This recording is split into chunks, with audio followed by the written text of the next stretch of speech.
মানুষ বড়ই অদ্ভুত, যে দুধ বিক্রি করে সে মানুষের দুয়ারে ঘরে, আর যে মদ বিক্রি করে মানুষ তার দুয়ারে ঘরে।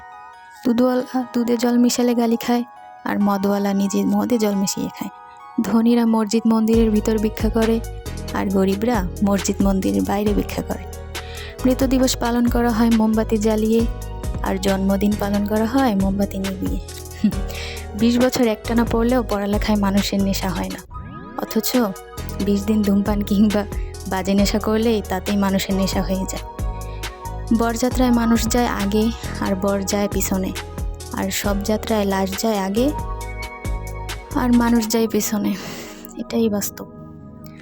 তবে এটা দিয়ে শিক্ষা পাওয়া যায় যে মানুষ বড়ই অদ্ভুত।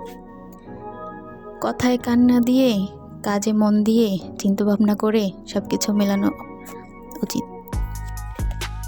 একটা কথা কি জানেন, মানুষ যা জানে তা করতে চায় না, যেটা জানে সেটা করতে চায় না, তার উল্টোটা করে।